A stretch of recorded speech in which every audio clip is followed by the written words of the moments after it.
No lo tengo a mano, pero no perdamos la esperanza.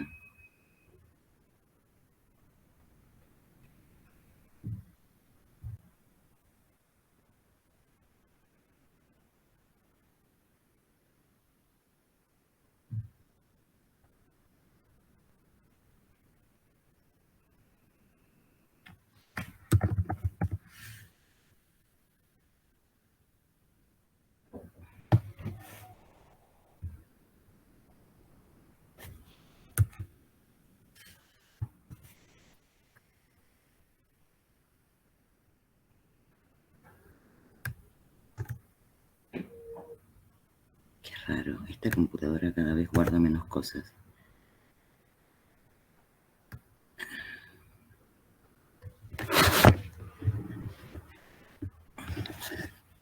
Me hizo una pregunta difícil, evidentemente.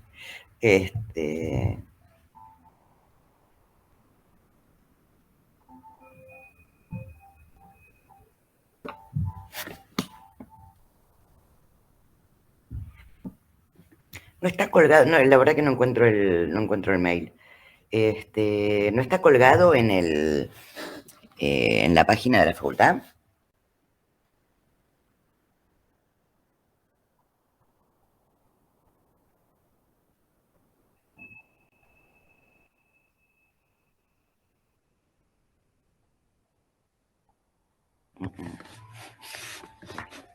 Económicas, a ver.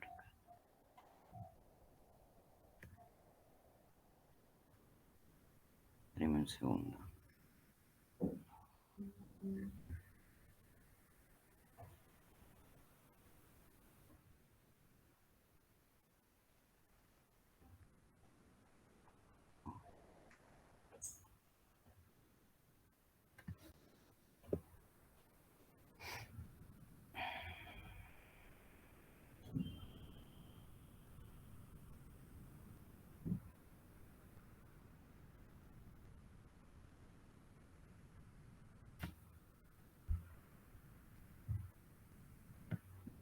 A ver.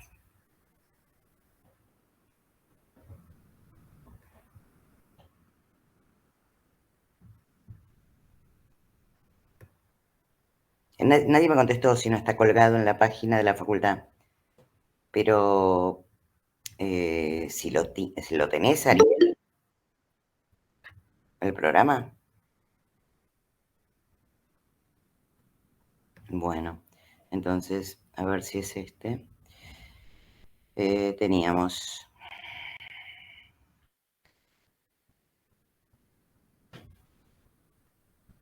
La primera parte dice Introducción General al Derecho del Trabajo. Contéstame sí o no.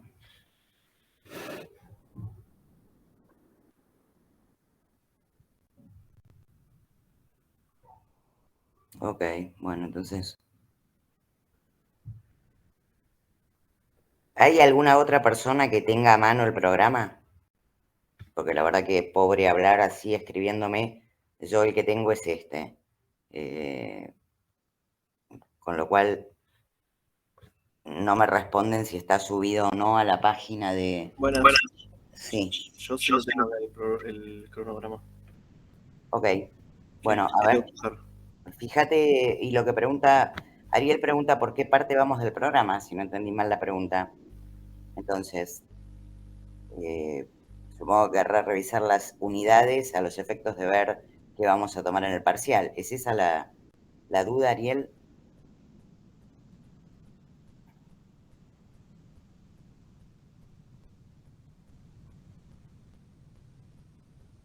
Para leer antes de cada clase. Bueno, yo diría que en términos... Pero nadie me contesta si está subido a la página.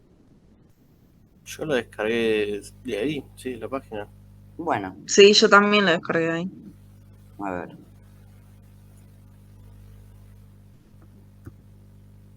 A ver si puedo entrar ahora.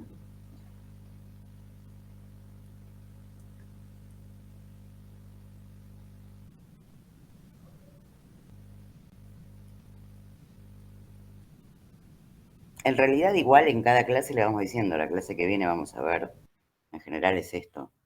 Yo, por ejemplo, para hoy dije, vamos a terminar con el artículo 80,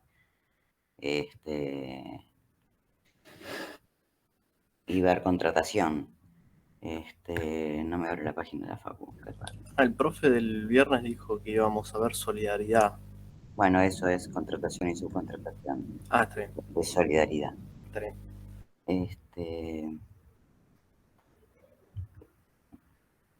Pero digamos, si está ahí colgado en el campus, que es lo que todavía no logro ver dónde, pues tiene 45 solapas.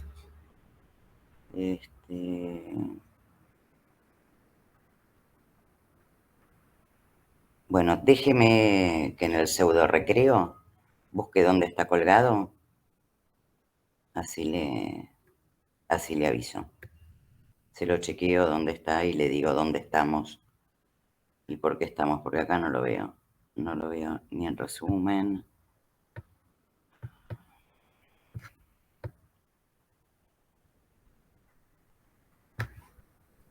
No lo veo acá donde dice campus. No lo veo en mis cursos. A ver.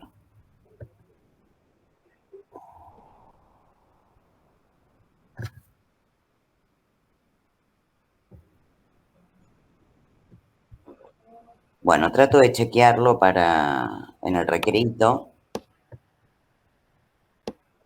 A dónde está. Y le contesto. ¿Mm?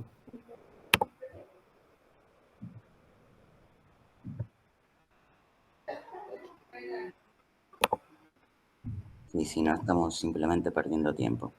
¿Ok? ¿Hacemos eso, Ariel? Bueno. Bien.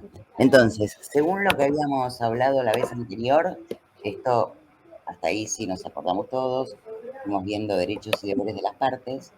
Hay alguien que tiene el micrófono activado que no soy yo, y entonces retumba un montón y se escucha, gracias. Bueno, habíamos visto casi todo el tema de derechos y deberes, y habíamos llegado a hablar del tema de sanciones disciplinarias, que era dentro de los derechos y deberes un tema relevante. Lo activé para hablar y se me tildó la compu. Y entonces, ¿qué hacemos? ¿Te podés conectar o no te desconectaste?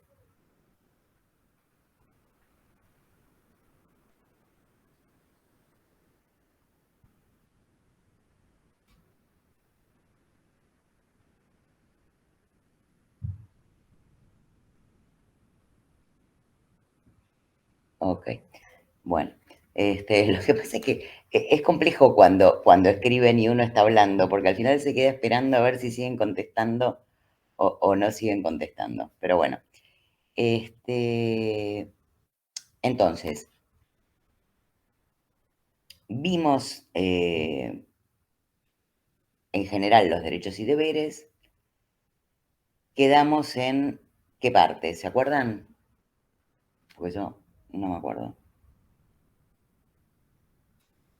¿Hasta dónde habíamos llegado en derechos y deberes?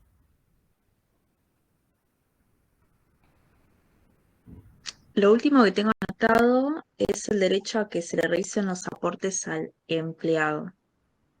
Ok. Es decir, vimos los deberes del empleador, ¿sí? Digo, para introducir el tema, dijimos que era el de dar ocupación, el de pagar la remuneración, el de respetar ese trato igualitario y no discriminatorio. Y hay un deber que es fundamental, que es que surge del artículo 80, que es el de cumplir con las obligaciones hacia los organismos de seguridad social y a los sindicatos. Y creo que ahí cortamos porque era un tema por ahí más interesante. Entonces, el artículo 80 es un artículo extenso, léanselo después con tranquilidad, pero básicamente lo que le impone al empleador son 4 obligaciones fundamentales. La primera es ingresar a los sindicatos y a los distintos subsistemas que conforman la seguridad social y que se hace a través de un pago directo a la FIP y que esa después redistribuye, responden por un lado a contribuciones que va a tener que hacer el empleador, pero en lo que nos importa desde el 80 es a los aportes que son retenciones que hace el empleador sobre el salario del trabajador. Entonces, el empleador actúa como agente de retención de estos fondos que tiene o de estos importes, si se quiere, que el trabajador debe ingresar al sindicato y a la seguridad social. Entonces, cuando el artículo 80 regula las obligaciones del empleador, dice, bueno, una es que esto que retuviste por obligación legal, lo ingreses.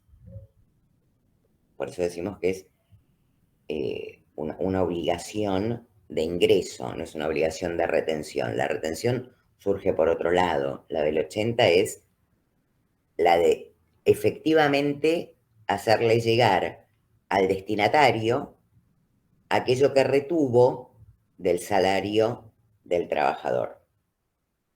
Esta es la primera obligación que impone el artículo 80. La segunda, que es muy importante, es entregarle una constancia al trabajador, cuando lo requiera, de que efectivamente hizo el ingreso de estos fondos. Y esto puede ocurrir durante la relación laboral si es que el trabajador tiene alguna sospecha de que el empleador está haciendo la retención y no ingresando los fondos.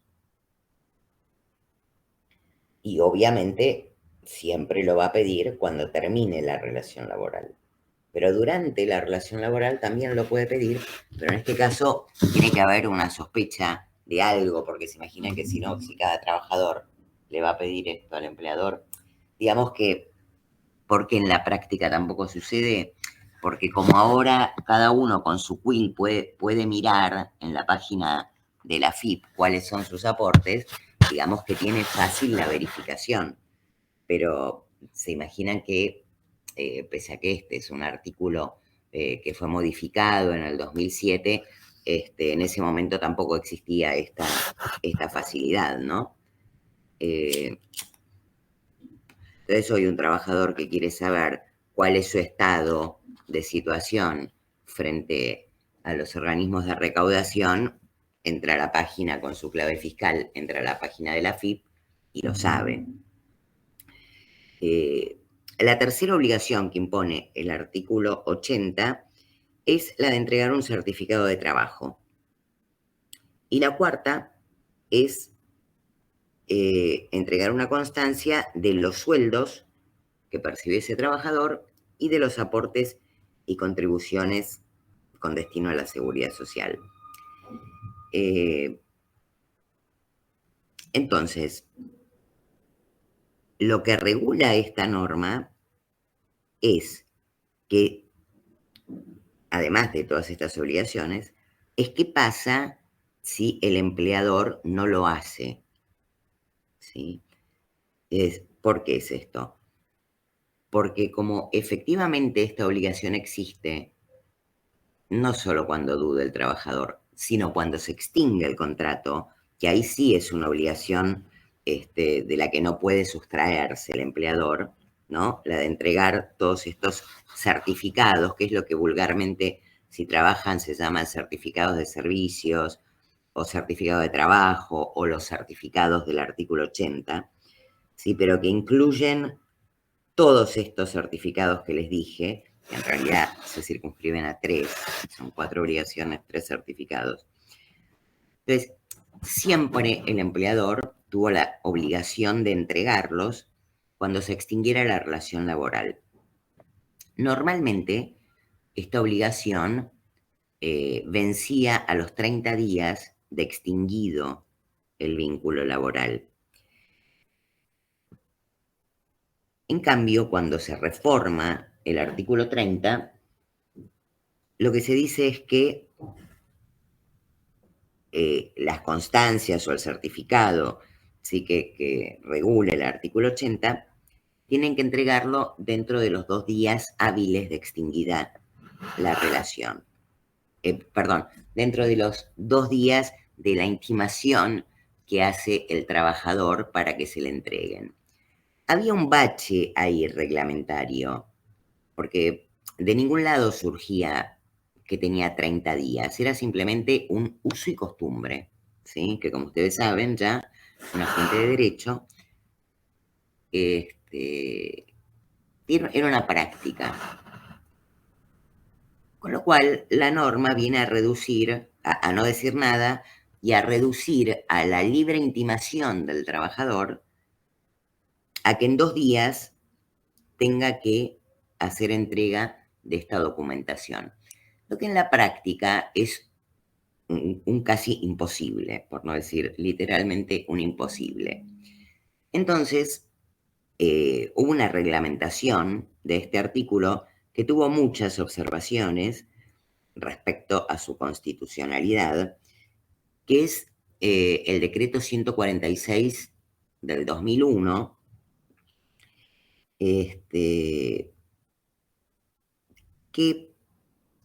¿por qué tuvo observaciones?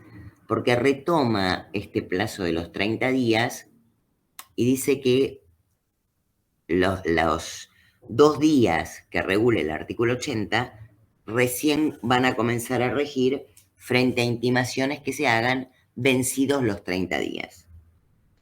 Entonces, miren, por esto era importante hablar del tema de fuentes, ¿no? Y habíamos dicho que se veía en la práctica cómo las reglamentaciones de las leyes a través de los decretos muchas veces excedían el marco de la norma, porque el artículo 80 no toma este plazo de 30 días, simplemente dice que el trabajador, si el empleador no hace entrega de los certificados, el trabajador tiene que intimarlo para que lo haga dentro de los 2 días hábiles que se computan como cualquier notificación recepticia desde que recibió esa intimación. Y el decreto reglamentario introduce 30 días de la nada, ¿sí? Hubo muchos planteos de inconstitucionalidad al respecto. La verdad es que la jurisprudencia al final se puso un poco de acuerdo en entender que había una limitación fáctica de poder emitir en 2 días un certificado, y entonces la jurisprudencia mayoritaria, pero no absoluta, entiende que es válido ese plazo de 30 días que estableció el decreto, porque venía a recoger lo que sucedía en la práctica, ¿sí? En ese uso y costumbre de un plazo más extenso para que se pudiera juntar esa documentación, de modo tal que lo que sucede hoy es que, extinguida la relación laboral, el empleador tiene 30 días para dar cumplimiento a estas 4 obligaciones que le impone el artículo 80 y a entregar la constancia de los fondos, de los aportes sindicales y de la seguridad social, el certificado de trabajo y la constancia de sueldos y aportes y contribuciones. Si en 30 días no lo hace, ahí recién el trabajador tiene el derecho de intimar a este empleador para que dentro de los 2 días hábiles haga entrega de esta documentación. Y en caso que no lo haga, fija el último párrafo del artículo 80 una indemnización en favor del trabajador que es equivalente a 3 veces la mejor remuneración mensual normal y habitual que percibió el trabajador durante el último año, durante el tiempo de prestación de los servicios, si trabajó menos que un año, ¿no? Es una multa objetiva, ¿sí?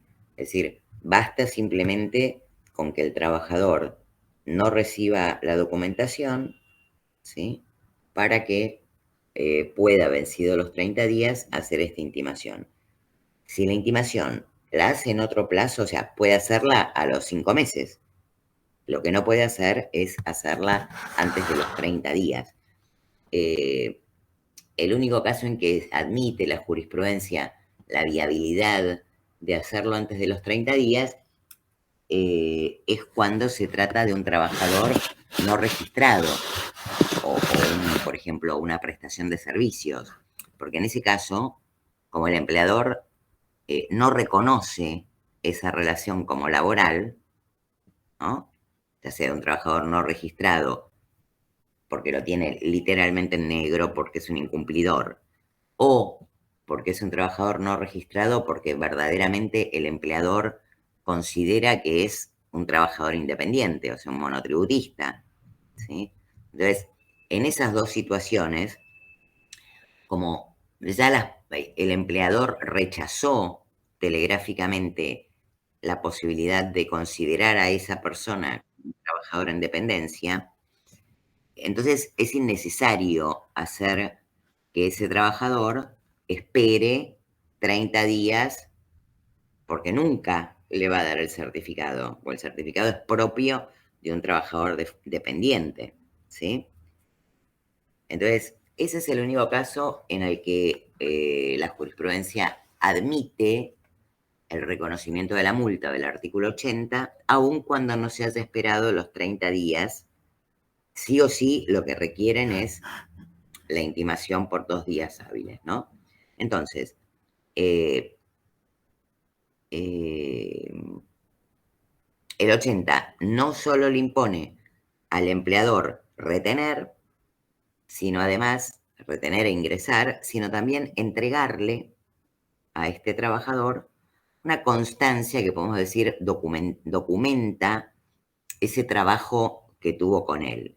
Y entonces, lo que tiene que exponer en esa certificación, que no es más que una nota, certifico que Juan Pérez, DNI tal, ingresó a trabajar en tal fecha, fecha de ingreso, fecha de egreso, tiene que poner cuáles son las tareas que estaban a su cargo y cuál es la categoría, cuáles son los salarios, y tiene que poner, tiene que hacer una declaración de la constancia de los aportes y contribuciones a la seguridad social, y en caso que haya adquirido dentro de este periodo en el que prestó servicios una nueva calificación profesional, también tiene que dejar constancia.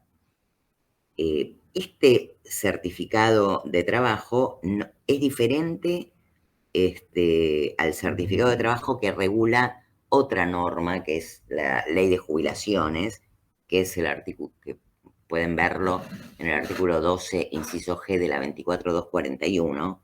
Repito, la ley de jubilaciones es la 24241, y el artículo 12, inciso G, también habla de un certificado de trabajo, y es un certificado que es confeccionado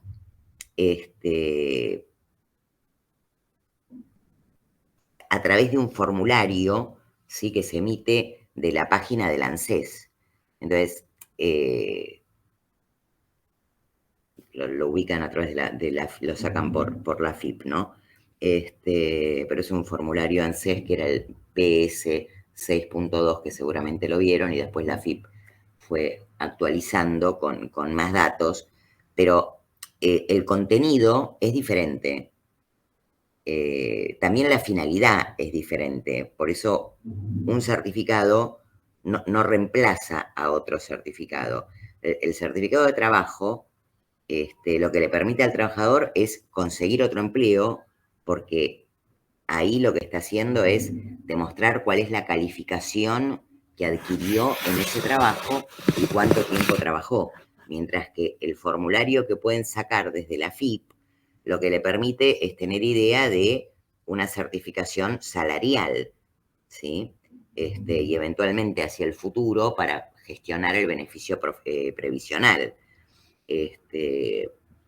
Pero no le facilita al trabajador poder acreditar cuál es su calificación respecto de la búsqueda de un nuevo trabajo.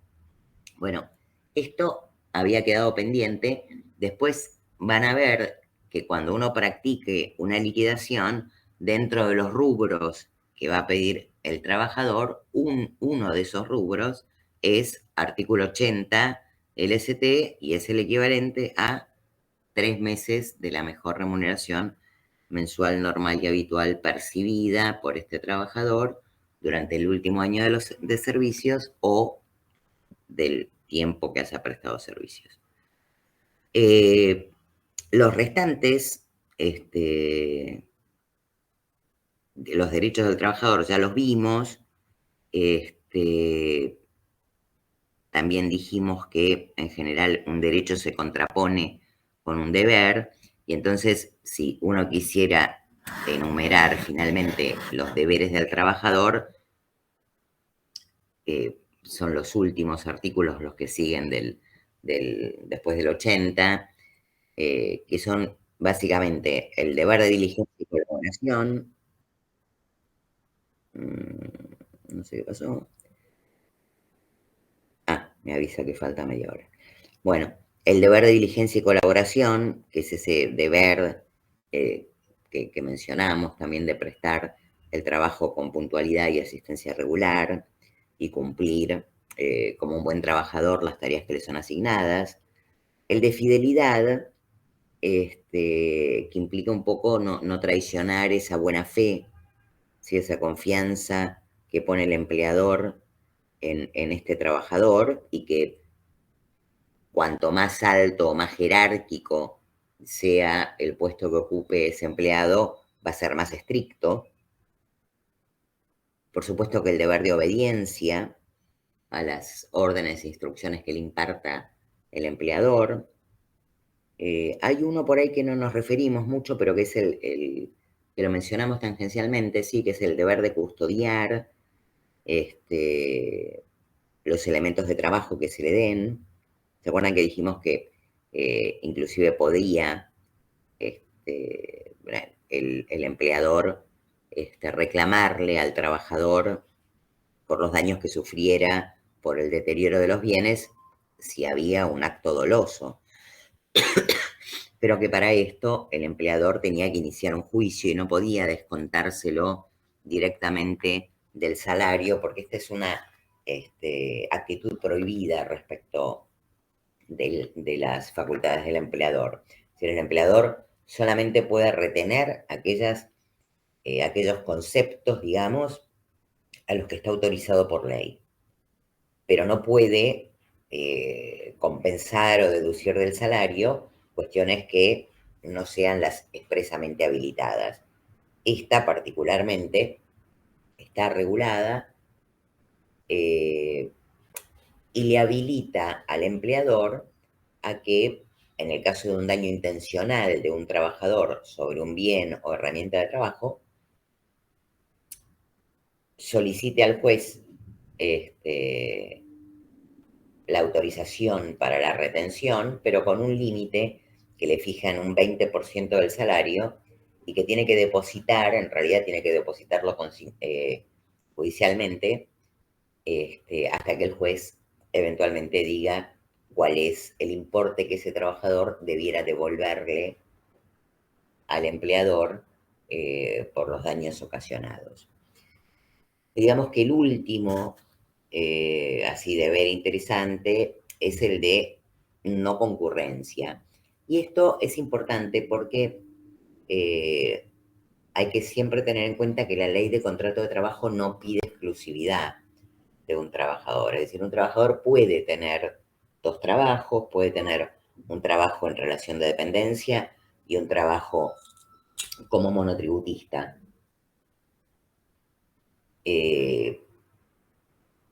Muchas veces, y también esto depende del cargo que ocupe este trabajador, y en general esto ocurre en cargos jerárquicos, se hace mucho hincapié en el de no concurrencia, impidiéndole la realización de tareas, al menos en empresas que tengan alguna vinculación con esta en la que se está prestando servicios. Es decir, no importa si uno trabaja en Pepsi y tiene un kiosco o es un importador, pero sería normal pensar que por el deber de no concurrencia no podría trabajar en Pepsi y trabajar en Coca-Cola. Es decir, empresas que están dedicadas a la misma actividad y que por lo tanto tienen secretos empresarios de cualquier tipo, no hablo de la fórmula de la Coca-Cola, sino de formas de procesamiento, de manejo de clientes, de base de datos, de cómo comercializo, ¿sí? Entonces, todo eso que es relevante deriva en general del deber de fidelidad, ¿sí? Y entonces, puede ser que algún empleador establezca una pauta de no concurrencia específica. Es decir, pasa mucho con los viajantes de comercio, que tratan de que el viajante es una persona que es tan específica, ¿sí?, para la venta, como la gente que trabaja en seguros, son tareas muy específicas, y en general cuando son buenos tienen más de un producto, ¿sí?, para comercializar. Con lo cual estas personas son muy buscadas. Y ahí es factible ver que se pueda dar una multiplicidad de contratos. Entonces, en estos casos sí, en general se establece en la contratación claramente que no puede dedicarse a la promoción o venta de productos que hagan a la actividad principal de la compañía. Después sobre esto vamos a hablar algún tema vinculado cuando hablemos de extinción, pero por el momento digamos que el de no concurrencia es derivación del de fidelidad, y que hace que este trabajador lo que no pueda hacer es realizar negocios o otras actividades que interfieran de alguna manera con el interés de su empleador, ¿sí? También podría ser que el empleador, al contrario, además de, en vez de prohibirlo expresamente, lo haya relevado de esa obligación. Por ejemplo, si el empleador solo ejerce una actividad comercial, digamos, al norte del río Colorado y no tiene clientes al sur. Entonces, bueno, podría ser que lo autorice expresamente a realizar tareas en ese área geográfica, ¿sí?, con otro empleador o por sí solo, ¿eh? Bueno, más o menos con esto tienen un pantallazo de cuáles son los derechos y deberes de las partes. Y entonces vamos a ver ahora, sí, porque nos queda tiempo, ya el tema de hoy, que era el de la solidaridad. Primero, para hablar de solidaridad, lo que hay que hacer es entender a qué nos referimos con esta solidaridad, ¿no? O sea, cuál es el concepto que estamos tratando de abarcar en este tema. Entonces, la solidaridad siempre es una consecuencia que deriva de una imposición legal, es decir, surge de la ley. Cuando la ley dispone que existe solidaridad, hay solidaridad. Si no dice nada de la solidaridad, no la pueden crear las partes, no la podemos inventar, ¿sí? Y lo que supone la solidaridad es que tengo más de una persona para garantizar el crédito de un trabajador. No es literalmente una fianza, pero es una forma de afianzar una obligación, de modo tal de tratar de que este trabajador tenga mayores personas o mayor cantidad de personas para que puedan venir a responder frente a un crédito. Esto es digamos, concepto de solidaridad, ¿sí? Y la razón por la cual se establece, que por supuesto es mucho más relevante en el derecho del trabajo que en el derecho civil, por ejemplo. Es como cuando ustedes, por ejemplo, se alquilan, saben que tienen un garante, ¿no? El garante no es un responsable directo, ¿sí? Pero es una persona respecto a la cual el propietario puede ejercer una acción para que paguen el alquiler. Entonces, si el obligado principal no cumple con su obligación, el propietario tiene la opción de ir a reclamarle a este garante que se cumpla con esa obligación adeudada, ¿no? Bueno, de ese concepto propio del derecho civil nace esto que vamos a ver hoy, que es el artículo 29,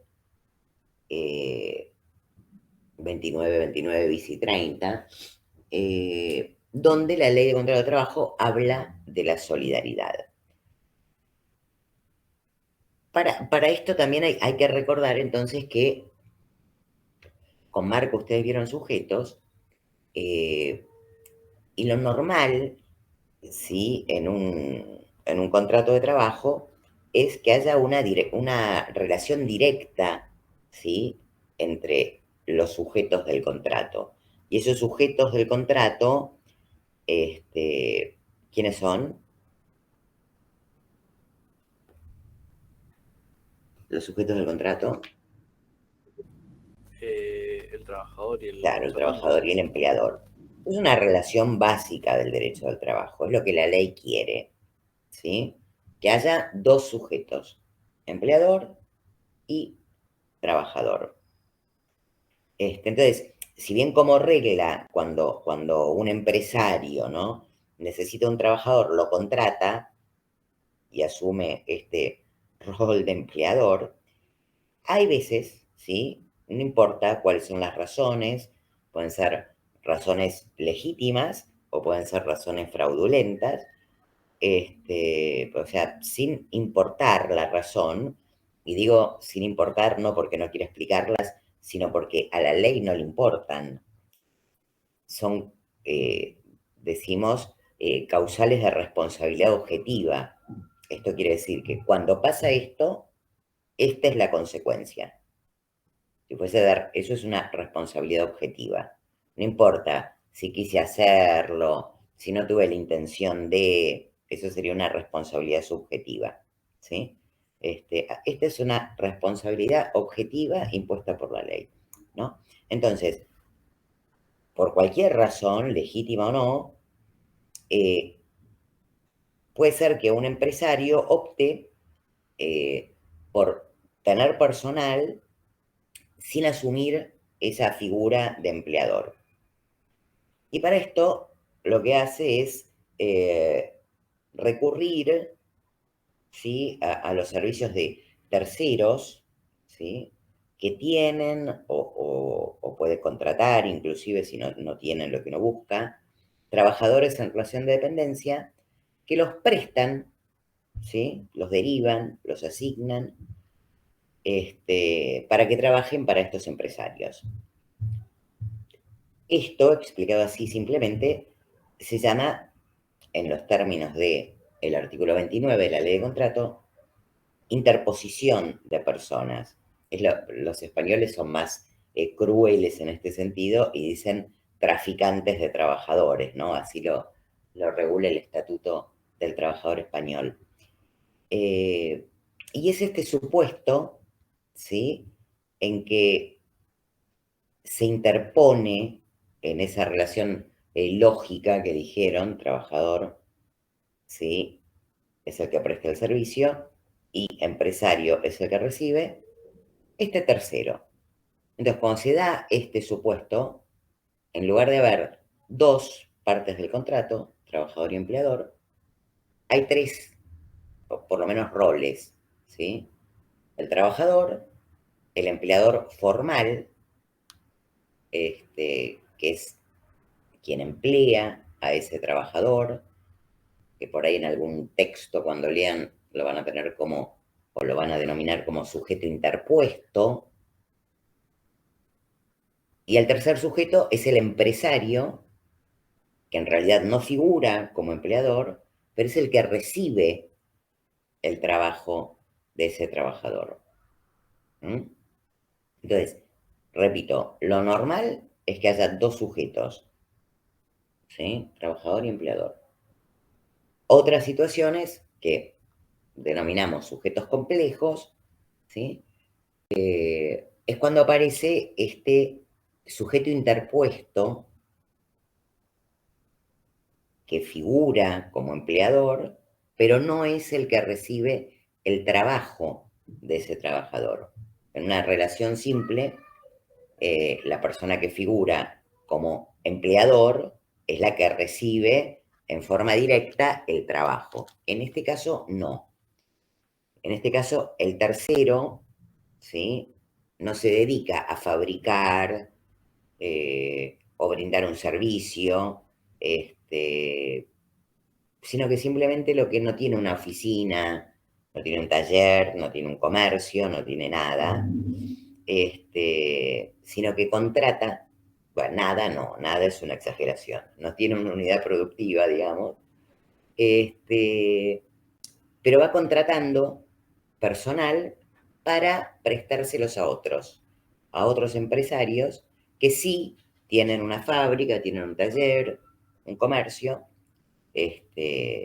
pero por alguna razón, que insisto, a la ley no le importa, no quiere figurar como empleador. Entonces, como hay empresarios que necesitan trabajadores, pero no quieren aparecer como empleadores, aparecen estos terceros interpuestos que contratan a los trabajadores para prestárselos a quien lo necesita.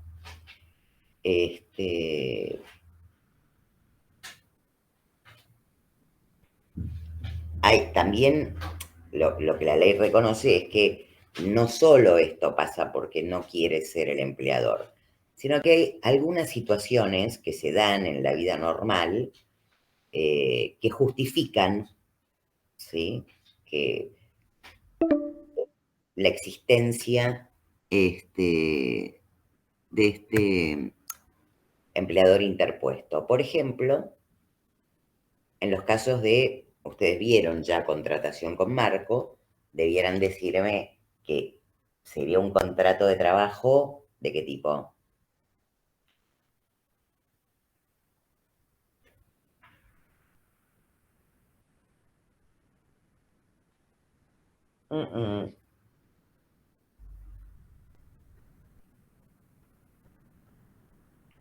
¿Nadie? ¿Se fueron?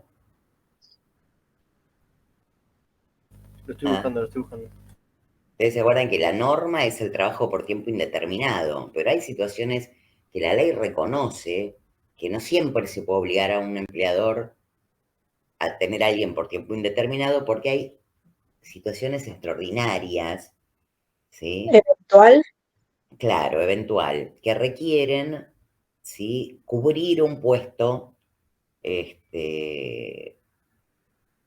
ya sea por un plazo determinado de antemano, aunque con cierta indeterminación temporal, o para cubrir una necesidad transitoria, ¿sí?, con contratos de duración determinada. Es decir, los contratos de trabajo eventual, ¿sí? Que regulaba el artículo 99 y 100, que, insisto, vieron con Marco, según el cronograma que tengo en la cabeza, y que receptan un poco esta necesidad temporal del empresario que aparece en forma inminente o por alguna necesidad que tiene corta duración, ¿sí?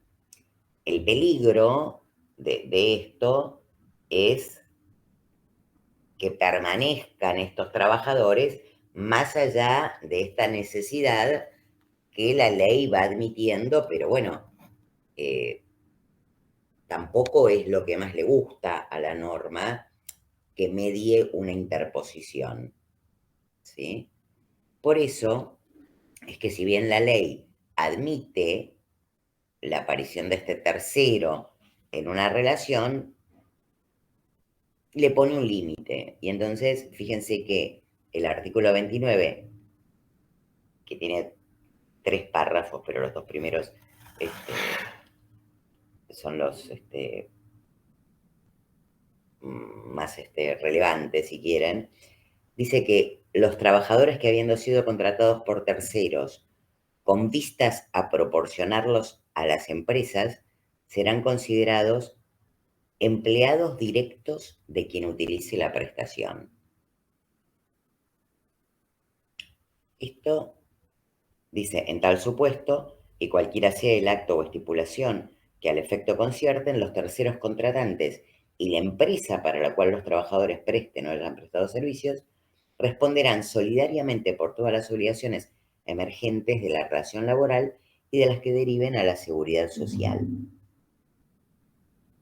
Entonces, fíjense que en este supuesto, el del primer y segundo párrafo, lo que tenemos es el siguiente caso. Un trabajador que es empleado de una empresa interpuesta pasa a ser considerado por la ley empleado directo de la empresa donde prestó un servicio. Esto tiene una connotación muy relevante porque para esta empresa para la que prestó servicios es un trabajador en negro.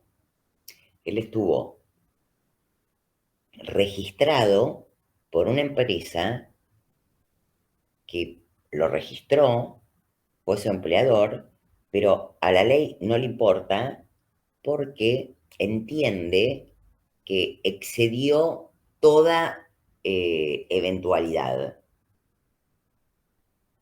Se extendió en el tiempo, se extendió en la causa.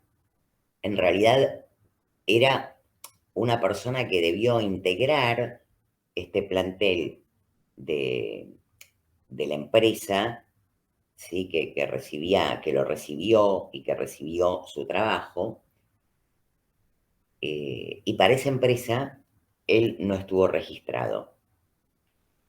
Con lo cual es muy grave esta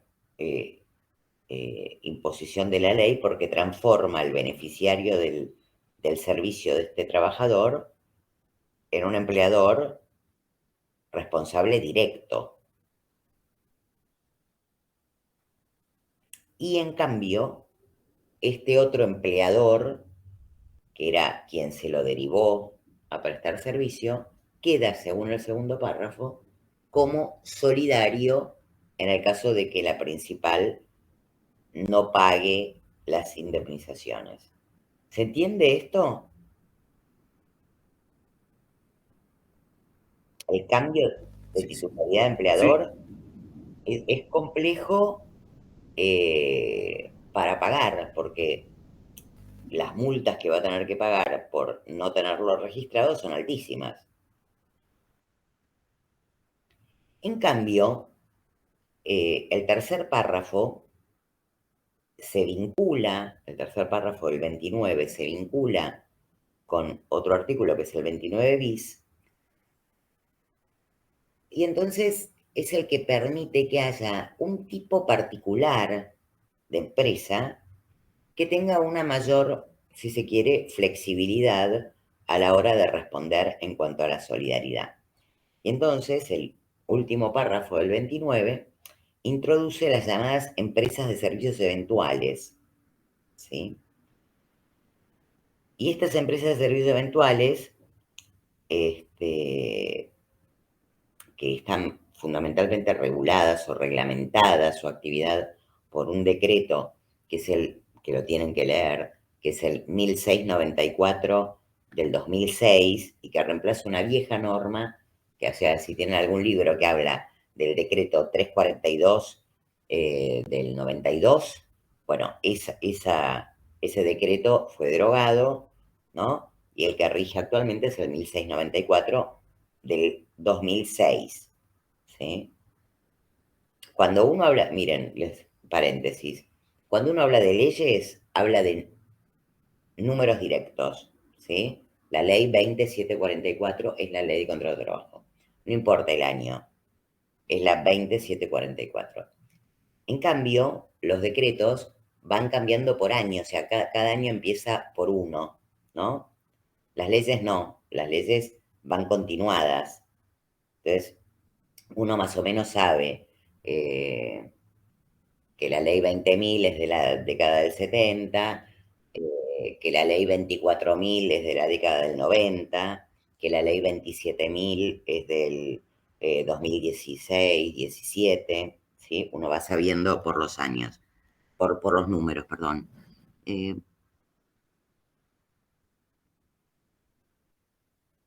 Perdón, me entró un WhatsApp que no entendía si eran ustedes o era otra cosa.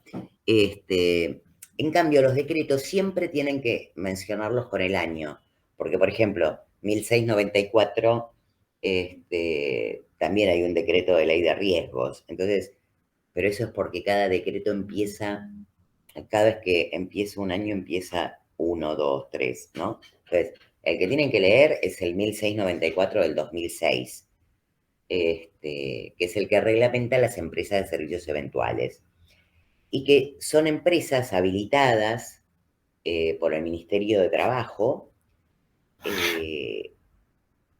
para cumplir esto mismo que nos referimos antes como contrato eventual, ¿sí? Y que responde también a los parámetros que fija la Ley Nacional de Empleo, que también trae alguna reglamentación al respecto. Y cuando hablamos de una empresa de servicios eventuales, sí la ley reconoce que es personal permanente, continuo o discontinuo respecto de la empresa de servicios eventuales. ¿Y esto qué quiere decir? Las empresas de servicios eventuales son empresas que tienen por objeto prestar también trabajadores a quienes los necesitan. Pero este es su objeto autorizado por el Ministerio de Trabajo. Y este personal que tienen puede ser de dos tipos. Siempre, ¿no? Personal en relación de dependencia. Pero respecto del carácter, puede ser continuo o discontinuo. Y va a ser continuo para esa empresa de servicios eventuales. Por ejemplo, la secretaria de la empresa de servicios eventuales, la que recibe los llamados, la telefonista, el que le liquida los sueldos, lo que fuere. Estos son el plantel normal de esta empresa de servicios eventuales, sin los cuales no podría brindar ningún servicio. Si no tiene una secretaria, o una telefonista, o un liquidador de sueldos, no sé, bueno, no podría prestar ningún servicio. Este es personal de carácter permanente continuo. Además, ¿sí? Lo que tiene es, no una, miles, tiene la cantidad de personal de una empresa de servicios eventuales es de 14.000, 20.000 personas. Esos son trabajadores permanentes de carácter discontinuo, porque si bien tienen una registración laboral para la empresa de servicios eventuales, su prestación va a ser discontinua porque van a trabajar cuando efectivamente se les asigne un trabajo en un empresario que requiera los servicios de ese trabajador. ¿Se entiende esto? Sí, se entiende. Bien. Bueno, dejamos acá que me queda 1 minuto para firmar y volvemos 8:05.